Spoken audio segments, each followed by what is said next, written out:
We welcome the students of MA English. We are fortunate to have with us this afternoon Professor Bruce Bennett. Professor Bruce Bennett is the head of English at the University College, University of New South Wales. He is also the presiding member, University College Academic Board. His most recent publication, at least one of the most recent ones, is the Oxford Literary History of Australia, which he has edited with Jennifer Strauss. Professor Bruce Bennett has a deep interest in the Asia-Pacific region, and many of his publications have dealt with that. He has, for instance, a book called A Sense of Exile, Essays in the Literature of the Asia-Pacific Region. He had also earlier edited the Penguin New Literary History of Australia together with Hernigan, but that was way back in 1988, and I think this new Oxford Literary History is really very timely. I will not go into more details of his publications because they are numerous and that would take a long time.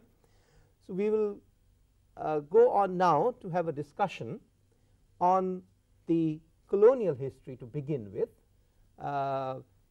the impact of British literature, how it looks away then from it, the impact of multiculturalism, for instance, and then maybe later on we will get on to talk of the contemporary literary history. He has an essay here in this book called Literary Culture Since Vietnam, and that could be the takeoff point for the contemporary period. So over to you, Bruce. Well, thank you, Professor Serene, and it's very good to be here in Delhi and talking to Indian students from around the country. I've come from the bush capital of Australia, Canberra, to be here in Delhi, and it's a tiny capital, as you know, since you visited there, compared with this major world capital, a little capital city of some 300,000 people, and it indicates perhaps the sense of space that we have in Australia that is so much part, I think, of our outlook. The literary history that you referred to, this rather heavy book, we finished just a couple of years ago, and I'm glad to hear that you think that it has some interest for you in your literature courses in India. Certainly Indian literature has almost as much interest in Australia for students as Indian cricket at the moment, but we share cricket and we share literature, and we share, as you indicated, that period of what you call the Raj, what we have often called the colonial period in Australian literature. And I guess one of the things that we have in common is that sense that we both countries saw, or many people in our countries saw, things through colonial eyes. We were partly responding to Britain and to British ideas and values, even as we understood that our histories went back much further than that. Yeah, that's interesting. As a matter of fact, the way history is looked at through the whites, there's been a lot of publication, particularly in post-colonial theory from Australia, and the way we look at history, the colonial history, is not the way Australia or the whites would, Canada for instance, would look at the literary history. Though once again I find that there is a bit of difference. It's not the same kind of framework that you would apply to other white settler countries as you would to perhaps Australia, because of the beginnings, the colonial beginnings there, it being a penal colony and so on. Yes, I think you're right about that. I think the Aboriginal history of settlement before the British commenced settlement in 1788 is one that has had differential interest in succeeding generations. I think the current generation of Australians is very interested in the Aboriginal, the Indigenous past of the country, and also since the 1960s particularly, Australians have taken notice of a convict past, a past where to some extent we have to recognise our white forebears in Australia were dumped on our shores to a large extent by military people who then acted as guards and jailers for those early generations, and that kind of background has been one that Australians for some generations were very ashamed of and therefore tried to hide. But in the present generation we're much more open. We accept the fact that we could all be the sons or daughters, or that our forebears could be convict stock. Another interesting thing that I find in this Oxford literary history is the chronology that links the publication of literary works with events in Australian and international history, and I think that has added a lot of value to the work and also provided a much wider perspective. Yes, I think we now live, of course, in an age that is undeniably international. I think it was possible in Australia to be isolationist for, particularly in that interwar period between the 1920s and the 1930s and into the 1940s.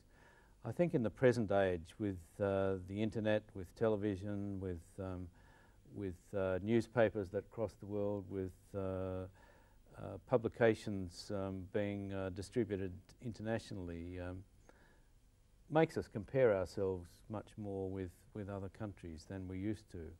And I'm, for myself, delighted that students in this country find Australia interesting in a variety of ways, just as Australian students find Indian literature and life interesting.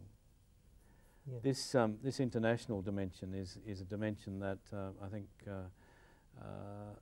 has been present in Australian life. We, of course, had a whole variety of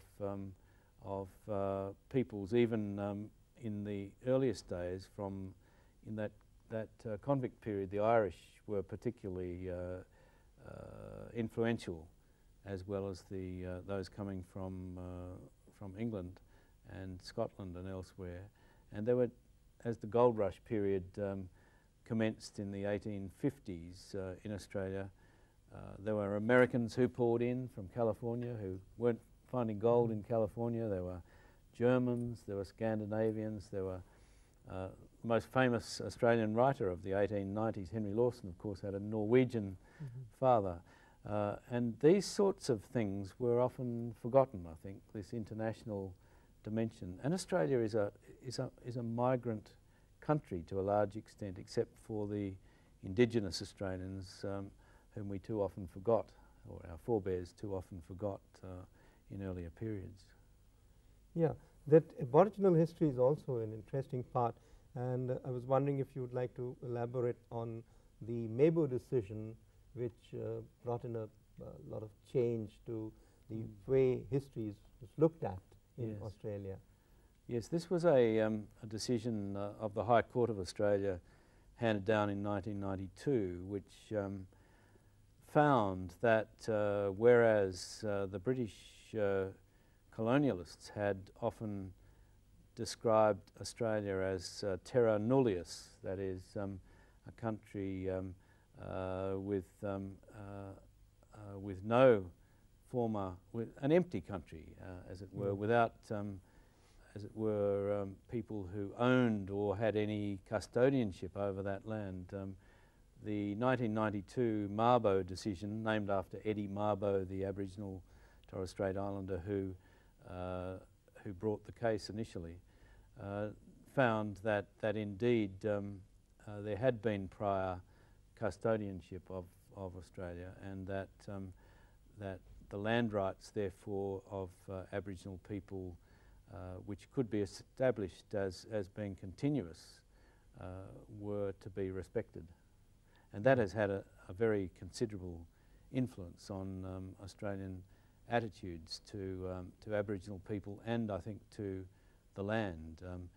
That notion that anything you grabbed, as it were, could be owned and taken over was extended into a notion that the Aboriginal people who had lived and worked on this land before them were, in a sense, co-owners of the country. Did it also lead to some rewriting of history books? Particularly, there was a controversy that the earlier history books now were no longer reflecting the true history with the Mabo, after the Mabo decision. Yeah. Yes, there was in fact a good deal of rewriting of Australian history, and a good deal of literature as well that dealt with the issues surrounding Aboriginal presence in Australia. Among the most important of the historians in this area is Henry Reynolds, whose book The Other Side of the Frontier drew attention to that other notion that instead of history being seen as a progression of, in the American sense, as progression of white people moving across the land and making triumphant wins against the native peoples and taking over and becoming masters of the land, you had a notion of a society which had already existed, which had pre-existed, and which had its own kind of importance.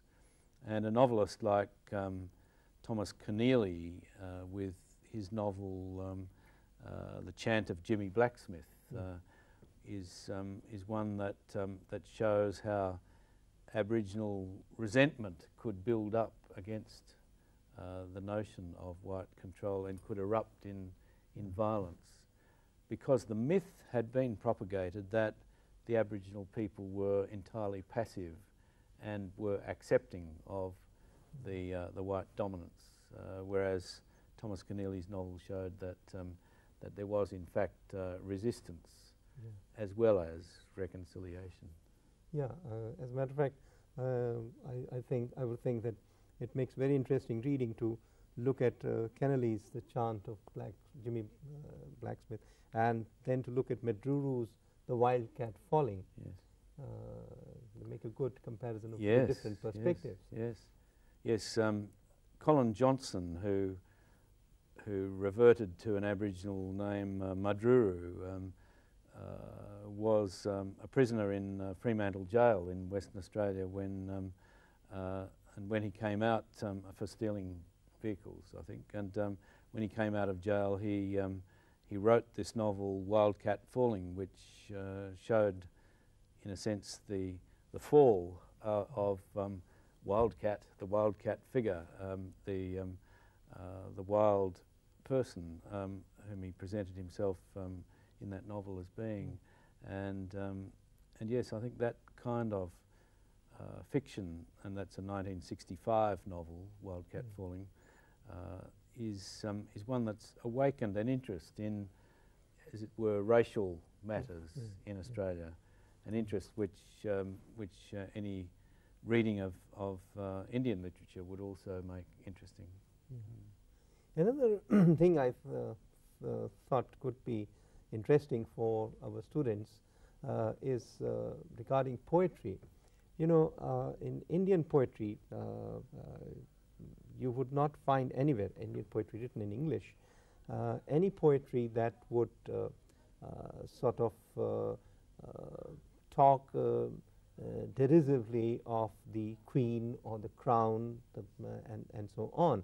But interestingly, some of the early poetry, I mean, I'm not trying to say that, well, that's the real sentiment. There were at least, like Henry Lawson writing a pasquinade in his poem, the Ode to the Queen, where you know, he is able to talk of the Queen as a dull old woman whom the English call the Queen. So this comparison, you know, that's something that perhaps would be very interesting for the Indian students, that at least someone is able to do it, whereas here, despite of so much against the British, so much fight for the freedom of India and so on, nobody could write that kind of poetry. Yeah. That is very interesting because, as I mentioned before, Henry Lawson's his father was Norwegian. His name was Larson, Henry Larson, Larson, and he changed that to Lawson. And so he didn't feel a necessary connection, as it were, with the mother country. And he is known as one of Australia's early nationalists and republicans, Henry Lawson, and he was writing in the 1890s. But Australian republicanism has a history that goes back. Australian republicanism, which has not yet happened, has a history which goes back to the 1830s, when Charles Harper was also writing Republican poetry. There is a stream of Australian culture which has been and remains nationalist and republican, and I have no doubt that within the next decade or so, Australia will follow India's example and become a republic. Exactly what form of republic that will be, we're not yet sure. Yeah, that's right. I wonder, I think we must be about to run over the time.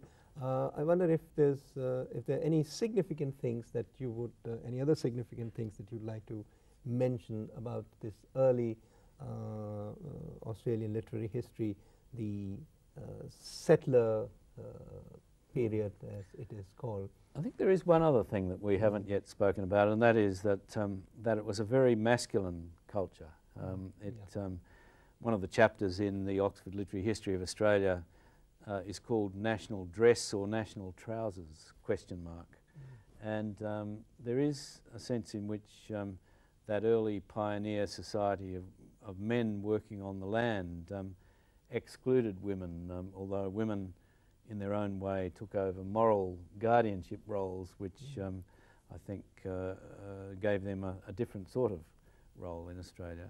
Nevertheless, that strong masculine dominance and the mythicising of the man on the land, I think has been a very dominant view of Australians about themselves. And it's only really in the second wave of feminism since the 1970s that that view has radically altered. Yeah, thank you. Thank you, Bruce, for being with us this afternoon. There's another part to this, which we shall come to later. Thanks, Edward.